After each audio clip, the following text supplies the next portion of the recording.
بسم اللہ الرحمن الرحیم الحمد للہ رب العالمین وصلی اللہ وسلم علی نبینا و مولانا محمد وعلی آلہ و اصحابہ اجمعین اما بعد۔ کتاب الترجل کا ترجمۃ الباب ہے باب ما جاء فی استحباب الطیب، خوشبو کے پسندیدہ ہونے کا بیان۔ آپ حضرات نے نسائی شریف میں سنا ہے، نسائی شریف کے ایک سبق میں یہ بات گزری ہے کتاب النکاح کے ضمن میں کہ نبی کریم صلی اللہ علیہ وسلم کو پسندیدہ قرار دی گئی تھی من جانب اللہ عورتیں، خوشبو، مسواک، اور پھر حضور نے فرمایا تھا کہ جعلت قرۃ عینی فی الصلاۃ۔ وہاں ہم نے حکمت بیان کی تھی کہ خوشبو کی بنیاد پر سائیکالوجیکلی بھی ایفیکٹ ہوتا ہے،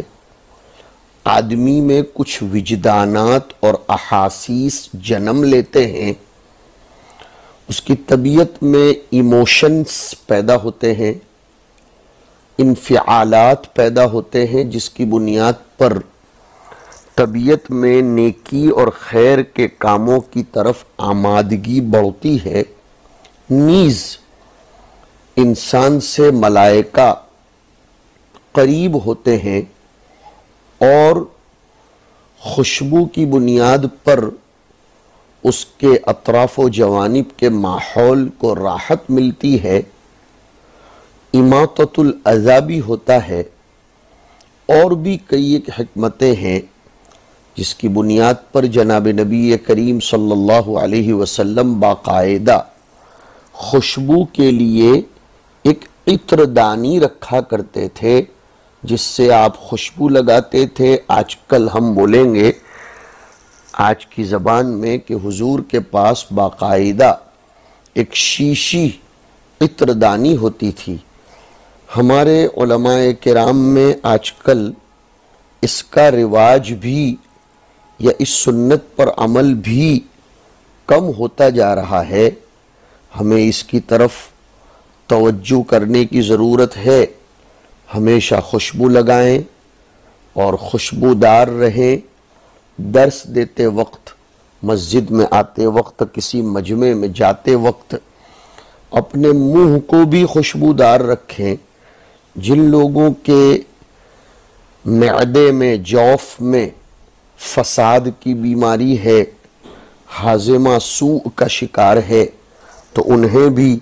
الائچی وغیرہ اپنے منہ میں رکھ کر منہ کو بدبودار نہیں بنانا چاہیے۔ اور مجامع اور محافل میں جانے والے لوگوں کو چاہیے کہ وہ اچھی خوشبو کا اہتمام اور انتظام کریں۔ تو روایت دیکھیے نصر ابن علی کے حوالے سے، عن انس بن مالک رضی اللہ تعالی عنہ قال كانت للنبی صلی اللہ علیہ وسلم سکۃ یتطیب منہا۔ حضور پاک علیہ السلام کے پاس ایک عطر دانی تھی جس سے آپ خوشبو لگاتے تھے۔ سکۃ یتطیب منہا۔ صاحب فتح الودود تو کہتے ہیں کہ سکتن یہ ایک قسم کی خوشبو کا نام ہے، اور ایک قول یہ ہے کہ یہ خوشبو کی بہت سی قسموں سے ملا کر بنائے ہوئے معجون کا نام ہے۔ لیکن علامہ منذری نے لکھا ہے کہ سکتن ای وعاء للطیب، خوشبو کا برتن، جس کو میں نے ترجمہ کر دیا خوشبو دانی۔ اور اس بات کا بھی احتمال ہے کہ سکتن نام ہو سک کے ایک قطعے کا، اور سک یہ بہت سے اخلاط سے مل کر ایک مجموعہ ہوتا ہے خوشبو کا۔ ایک تو آج کل لیکوڈ خوشبو پرفیوم کی شکل میں ملتی ہے، اور بہت سے موقع پر آپ نے دیکھا ہوگا لوبان کی طرح ٹکڑے ہوتے ہیں کچھ پتھروں کے،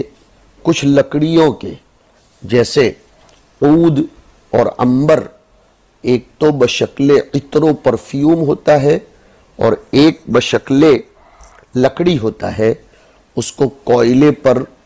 وائٹ کوئلے پر یا بلیک کوئلے پر رکھ کر، الفحم الابیض مستقل مارکیٹ میں ملتا ہے، جس پر رکھ کر وہ عود کی لکڑی کو جلایا جاتا ہے،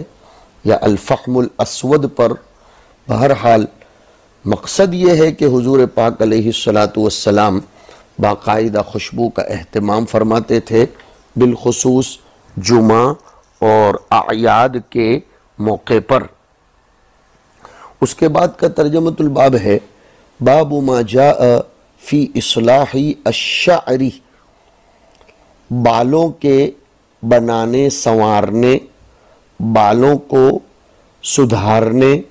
بالوں کو ڈھنگ سے رکھنے کا بیان، یعنی بالوں کا اکرام کرنے کا حکم دیا گیا ہے کہ بالوں کو میل کچیل سے، اقذار و اوساخ سے اور گندگیوں سے دور رکھا جائے، اور بال کے اندر جو کچھ میل، قمل، جو وغیرہ جمع ہو جایا کرتی ہیں انہیں صاف کر دے، دھو کر، تیل بھی لگانے کا اہتمام کرے، چنانچہ تیل اور کنگھی کرنا یہ مستحب بتلایا گیا ہے۔ اور اگر علماء نے لکھا ہے کہ اگر کسی کو بالوں کے بنانے سنوارنے کے لیے فراغت اور موقع نہ ملتا ہو تو پھر اس کا اکرام یہ ہے کہ بالوں کو حلق وغیرہ کر کے ازالہ کر دے، اس کو ختم کر دے۔ روایت میں آتا ہے، دیکھیے سلیمان ابن داؤد المہری کے حوالے سے، عن ابی ہریرہ رضی اللہ تعالی عنہ ان رسول اللہ صلی اللہ علیہ وسلم قال من کان لہ شعر فلیکرمہ، جس کے بال ہوں اسے چاہیے کہ وہ اپنے بالوں کا اکرام کرے۔ اکرام کا مطلب میں نے سمجھایا کہ گندگی، میل کچیل سے اس کو دور کر دے۔ اس کے بعد کا ترجمۃ الباب ہے، الخضاب للنساء۔ عبید اللہ ابن عمر کے حوالے سے روایت ہے، حدثتنی کریمۃ بنت حمام ان امرأتن، یہ امرأتن کے نام کی صراحت روایتوں میں نہیں ہے اور نہ کسی شارح نے اس کی صراحت کی ہے، لیکن بہرحال ان امرأتن سألت عائشہ رضی اللہ تعالی عنہا عن خضاب النساء، عن خضاب الحناء، ان امرأة سألت عائشة عن خضاب الحناء فقالت لا بأس به ولكني أكرهه كان حبيبي عليه الصلاة والسلام يكره ريحه۔ ایک عورت نے حضرت عائشہ رضی اللہ تعالیٰ عنہ کے پاس آ کر حناء خضاب کے بارے میں پوچھا، ہا کے کسرے اور نون کی تشدید کے ساتھ۔ خضاب، خضاب کا لفظ تو شامل ہے، چاہے وہ خضاب بال پر لگایا جائے، جسم پر لگایا جائے، لیکن ترجمۃ الباب میں مقید کیا گیا ہے نساء کے ساتھ کہ الخضاب للنساء۔ اس سے سمجھ میں آتا ہے کہ اس سے مراد خضاب الجسم، اس لیے کہ خضاب الیدین والرجلین بالحنہ یہ تو عورتوں کے لیے مستحب ہے، مردوں کے لیے حرام ہے۔ ہاں اگر تداوی وغیرہ کی ضرورت ہو تو مرد ہاتھوں پیروں پر خضاب لگا سکتے ہیں، ورنہ عورتوں کے لیے تو یہ مستحب بتایا گیا ہے۔ ایک روایت میں آتا ہے کہ ایک عورت نے حضور اکرم صلی اللہ علیہ وسلم کے سامنے دروازے کے پیچھے سے ہاتھ بڑھایا تو حضور نے فرمایا مجھے سمجھ میں نہیں آتا کہ یہ ہاتھ کس کا ہے، عورت کا ہے، ایسا لگتا ہے یہ تو کسی بھیڑیے کا ہاتھ ہے۔ مطلب یہ ہے کہ اس کو اپنی نیل پالش اور اسی طرح اپنے ہاتھوں کے پوروں پر کچھ نہ کچھ خضاب لگا لینا چاہیے، جس سے مرد اور عورت کے ہاتھ اور پوروے کے درمیان کا فرق واضح ہو سکے۔ تو حضرت عائشہ رضی اللہ تعالی عنہا سے جب پوچھا گیا حناء خطاب کے بارے میں تو حضرت عائشہ نے فرمایا کوئی حرج نہیں ہے، عورتیں لگا سکتی ہیں، میں ذاتی طور پر اس کو ناپسند کرتی ہوں، اس لیے کہ میرے حبیب علیہ الصلاۃ والسلام کو اس حناء کی بو ناپسند تھی۔ اس سے سمجھ میں آتا ہے کہ عورت پر اس کے شوہر کے حقوق میں سے باعتبار رابطے کے، باعتبار ازدیاد محبت کے یہ بھی ہے کہ اس کا شوہر جس کو ناپسند کرتا ہو اسے وہ بھی ناپسند کرے، اور اس کے شوہر کو جن کاموں کا کرنا ناپسند ہو وہ اپنے شوہر کی مراعات قلبیہ کے لیے ان چیزوں کو ترک کر دے، اور اس کے شوہر کو شریعت کے دائرے میں رہ کر جو چیزیں پسند ہوں وہ اس کا اہتمام بھی کرے۔ اس لیے کہ حضرت عائشہ رضی اللہ تعالی عنہا سے جب مہندی کے خضاب کے بارے میں پوچھا گیا تو انہوں نے فرمایا نا کہ حرج تو کچھ بھی نہیں ہے، لیکن ہمارے طلبہ کو بھی معلوم ہوگا کہ مہندی میں سے خاص طور پر جب اس میں لیمو وغیرہ نہ ڈالا جائے اور مہندی کے پتوں کو ویسے ہی کچل کر اور اس کو پیس کر پھر اس کو لگایا جائے تو اس میں بو بڑی خطرناک آتی ہے۔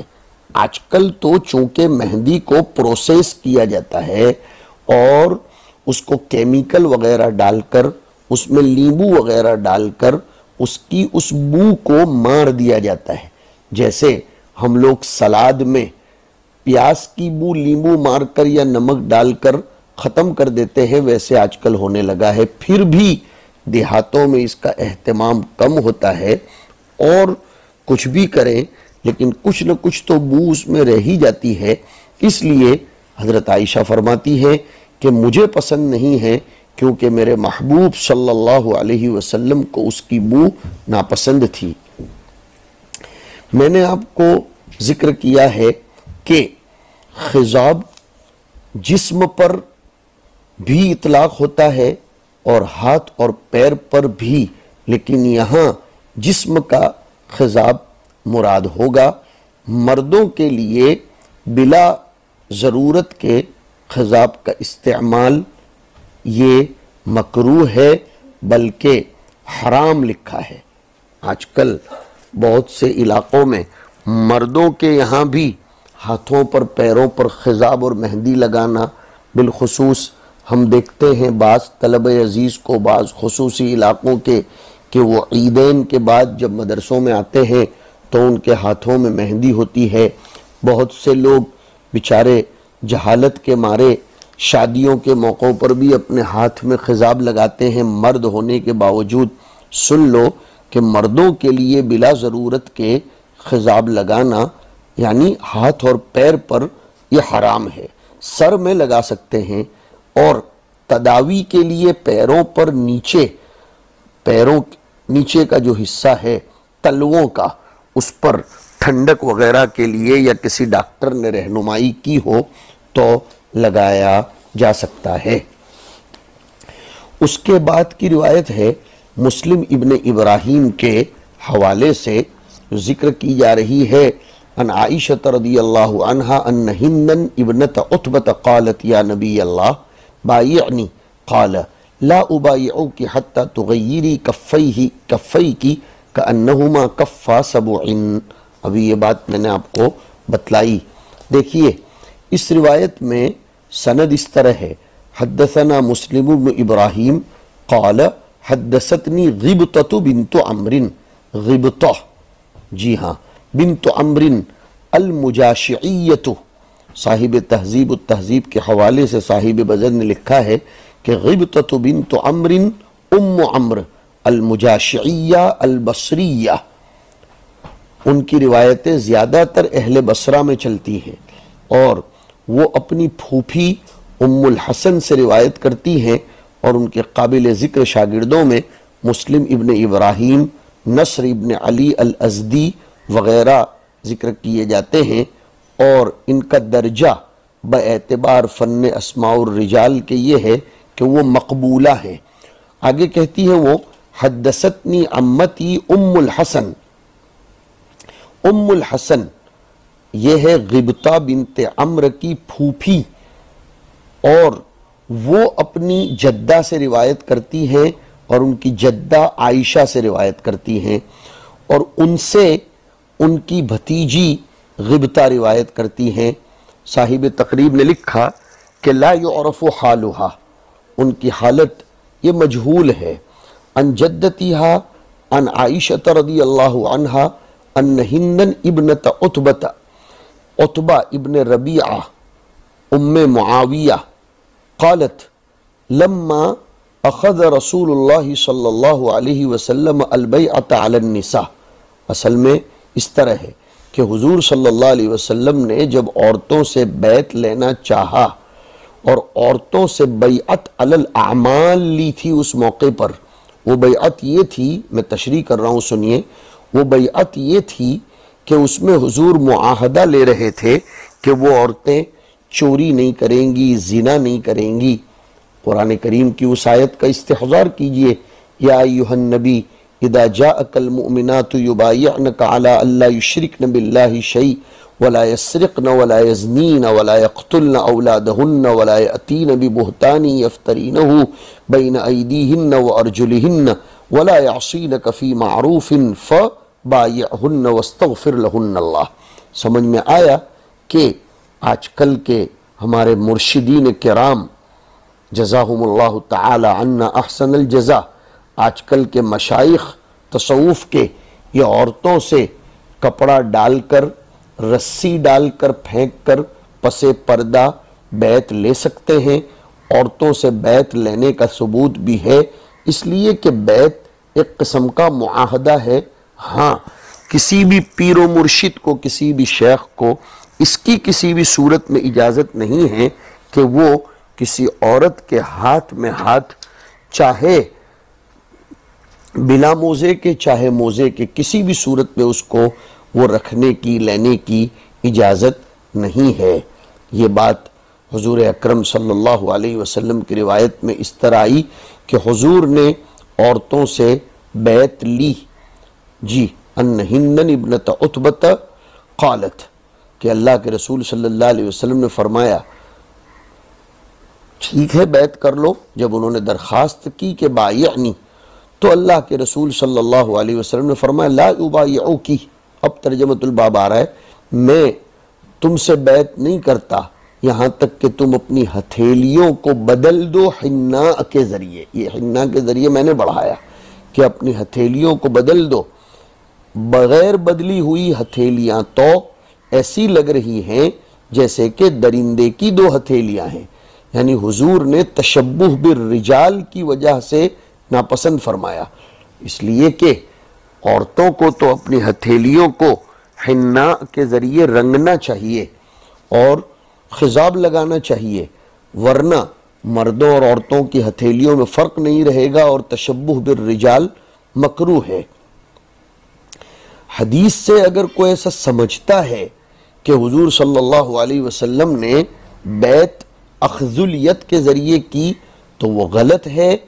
حدیث عائشہ میں یہ بات گزرتی ہے کہ حضور اکرم صلی اللہ علیہ وسلم کی مبایعت عورتوں سے